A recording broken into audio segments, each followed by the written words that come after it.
Selamat pagi, salam sejahtera untuk kita semua. Perkenalkan, nama saya Evalina Gultom, NIM 213304010126, Prodi Akuntansi, Fakultas Ekonomi, Universitas Prima Indonesia, dosen pengampu mata kuliah Bapak Hotua Samosir SPD MSI pada mata kuliah Sistem Informasi Akuntansi. Baik, di video kali ini saya akan menjelaskan atau mempresentasikan tentang topik pertemuan kelima kami dengan judul besar bagan alir atau flow chart. Di topik pembahasan yang kelima ini terdapat 5 pokok pembahasan. Yang pertama yaitu teknik dokumentasi dan penyusunan sistem. Yang kedua, bagan alir atau flow chart. Yang ketiga, jenis-jenis bagan alir. Keempat, pedoman pembuatan diagram alir atau flow chart. Dan yang kelima yaitu unsur-unsur diagram alir. Baik, kembali lagi ke topik pembahasan yang pertama dengan judul teknik dokumentasi dan penyusunan sistem. Apa yang dimaksud dengan dokumentasi? Dokumentasi adalah narasi, bagan alir, dan penjelasan tertulis yang menjelaskan tentang cara kerja sebuah sistem. Informasi yang dicakup berupa who, what, where, why, how of penginputan data, pengolahan data, penyimpanan, pembuatan laporan, dan pengawasan terhadap sistem. Dokumentasi ini kemudian dilengkapi dengan uraian naratif yang yaitu penjelasan tertulis komponen-komponen sistem, tahapan-tahapan interaksi komponen tersebut. A. Diagram arus data atau data flow diagram dengan singkatan DFD. Sebuah data flow diagram secara grafis menjelaskan arus data dalam sebuah organisasi. Teknik ini digunakan untuk mendokumentasikan sistem yang digunakan sekarang dan untuk merencanakan serta mendesain sistem yang baru. Tidak ada cara standar dalam menyusun DFD karena persoalan yang berbeda dengan metode yang berbeda pula. Pada dasarnya, data flow diagram memfokuskan pada aliran data dalam organisasi. Data flow diagram disusun dengan menggunakan 4 simbol utama. Baik, di sini saya akan menampilkan gambar dari simbol utama yang menyusun DFD. Yang pertama, nama simbol yaitu sumber dan tujuan data, penjelasan karyawan organisasi yang mengirim data ke dan menerima data dari sistem digambarkan dengan kotak. Yang kedua, dengan simbol seperti ini, namanya yaitu arus data, penjelasan arus data yang masuk ke dalam dan keluar dari sebuah proses digambarkan dengan anak panah. Yang ketiga, nama yaitu penyimpanan data, penjelasan penyimpanan data digambarkan dengan 2 garis horizontal atau paralel. Yang keempat, dengan simbol, nama simbol yaitu proses transformasi, penjelasan proses yang mengubah data dari input menjadi output digambarkan dengan lingkaran. Baik, dilanjut ke topik pembahasan yang kedua yaitu bagan alir atau flow chart. Bagan alir merupakan teknik analitis yang digunakan untuk menjelaskan aspek-aspek sistem informasi secara jelas, tepat, dan logis. Bagan alir menggunakan serangkaian simbol standar untuk menguraikan prosedur pengolahan transaksi yang digunakan oleh sebuah perusahaan, sekaligus menguraikan aliran data dalam sebuah sistem. Simbol-simbol yang digunakan untuk membuat bagan alir terdapat pada tabel di bawah. Setiap simbol memiliki arti yang berbeda agar dapat dengan mudah dikenali. Bentuk simbol menunjukkan dan menguraikan kegiatan yang dilaksanakan, menunjukkan input dan output, pemrosesan dan media penyimpanan. Simbol-simbol ini dapat dibuat menggunakan program komputer atau template, yaitu penggaris khusus untuk membuat simbol-simbol bagan alir. Secara garis besar, simbol dapat dikelompokkan ke dalam 4 kelompok, antara lain 1. Input atau output, yaitu simbol yang menggambarkan alat atau media yang memberikan input kepada atau merekam output dari kegiatan pengolahan data. Yang kedua, processing, yaitu simbol yang menunjukkan jenis alat yang mengolah data atau dengan komputer ataupun dengan manual. Yang ketiga, storage, yaitu simbol yang menggambarkan alat yang digunakan untuk menyimpan data yang saat ini dipakai oleh sistem. Dan yang keempat, lain-lain, simbol yang menggunakan arus data dan barang. Simbol ini digunakan menggambarkan saat mulai dan berakhirnya bagan alir, serta penjelasan-penjelasan tambahan pada bagan alir tersebut. Baik, di sini saya akan menampilkan simbol-simbol dalam bagan alir. Yang pertama itu simbol pada bagian input dan output dengan simbol seperti ini. Nama simbol yaitu dokumen. Penjelasan sebuah dokumen atau laporan, dokumen yang dapat dibuat atau dicetak oleh komputer. Yang kedua, dengan simbol seperti ini. Nama simbol yaitu dokumen rangkap. Penjelasan digambarkan dengan menumpuk simbol dokumen dan pencetakan nomor dokumen di bagian depan dokumen pada bagian kiri atas. Lanjut simbol berikutnya, nama simbol jurnal atau buku besar. Penjelasan digunakan untuk menggambarkan berbagai media input dan output dalam sebuah bagan alir program yang menggambarkan jurnal dan buku besar dalam bagan alir dokumen. Lanjut simbol berikutnya. Nama simbol yaitu tampilan. Penjelasan informasi ditampilkan oleh alat output online seperti terminal CRT atau monitor komputer PC. Lanjut simbol berikutnya. Dengan nama simbol pemasukan data online, penjelasan entry data oleh alat online seperti CRT dan komputer pribadi. Lanjut simbol berikutnya. Dengan nama simbol terminal CRT komputer pribadi. Penjelasan simbol tampilan dan entry data digunakan bersama-sama untuk menggambarkan terminal CRT dan komputer pribadi. Baik, kita lanjut ke simbol-simbol processing. Dengan simbol seperti ini, nama simbol yaitu pemrosesan komputer. Penjelasan sebuah fungsi pemrosesan yang dilaksanakan oleh komputer biasanya menghasilkan perubahan terhadap data atau informasi. Lanjut simbol berikutnya. Nama simbol yaitu kegiatan manual. Penjelasan sebuah kegiatan pemrosesan yang dilakukan secara manual. Simbol berikutnya. Nama simbol yaitu kegiatan campuran. Dengan penjelasan sebuah kegiatan pemrosesan yang menggunakan alat selain komputer. Oke, kita lanjut ke simbol berikutnya.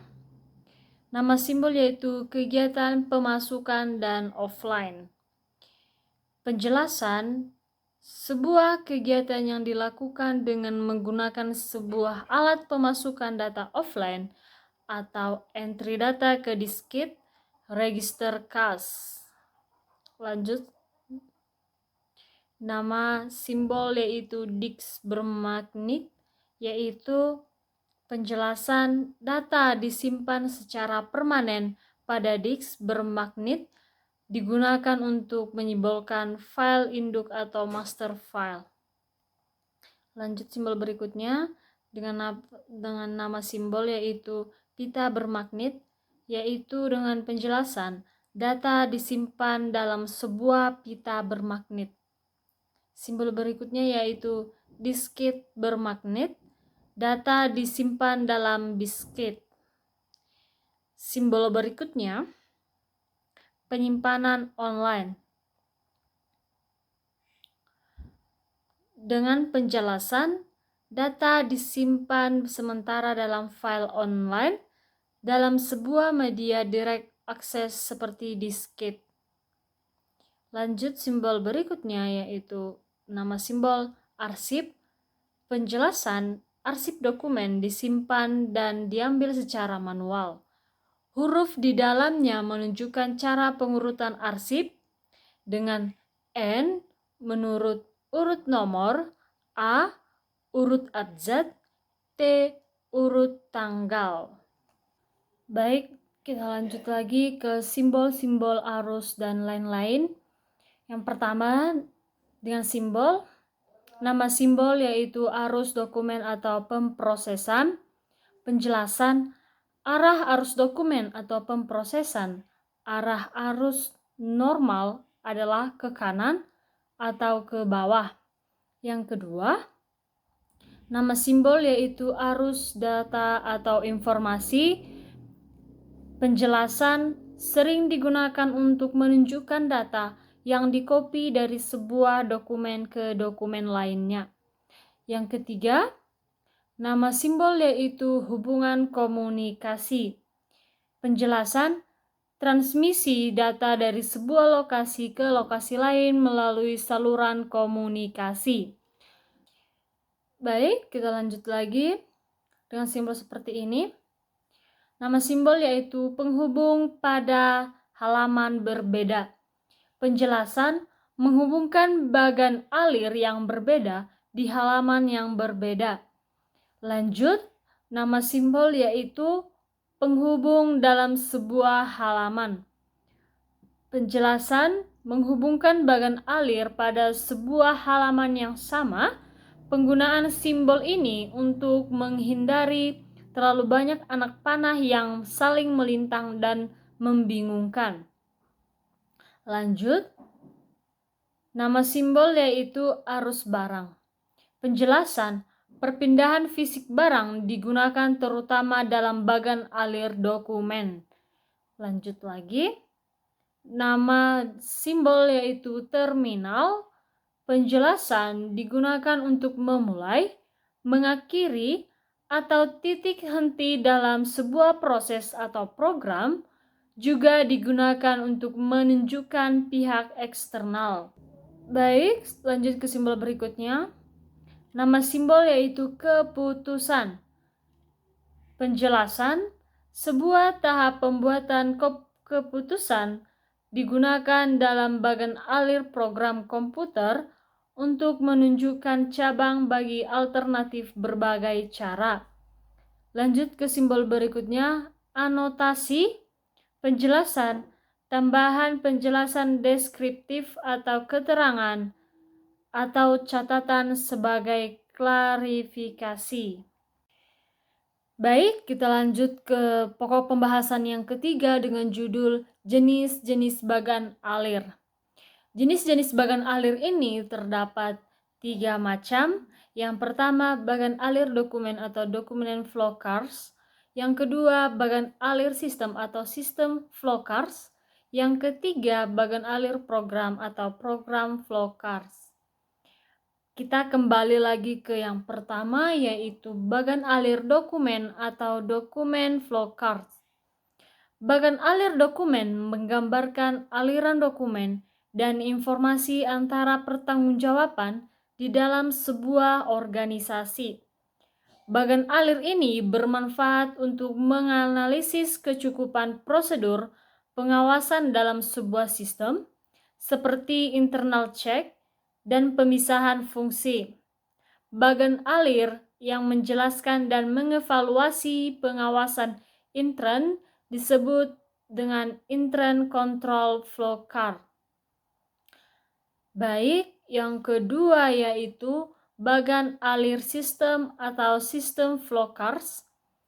Bagan alir sistem ini menggambarkan hubungan antara input, pemrosesan, dan output sebuah sistem informasi akuntansi.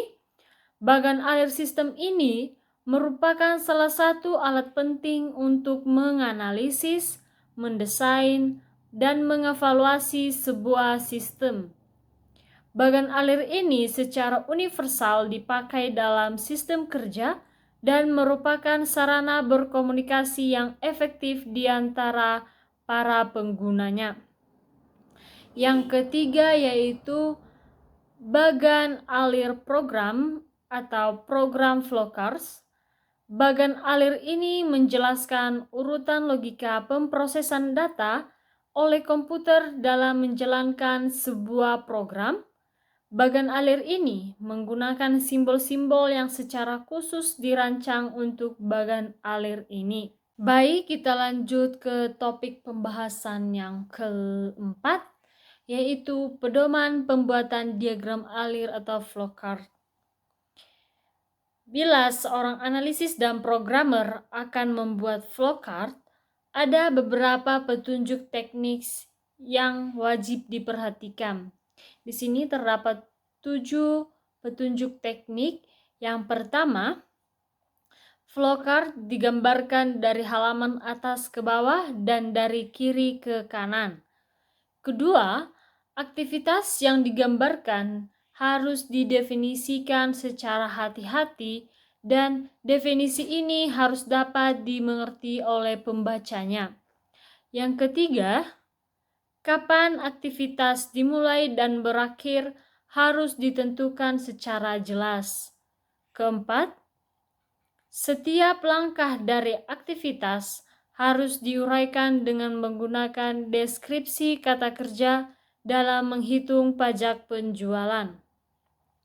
Yang kelima, setiap langkah dari aktivitas harus berada pada urutan yang benar.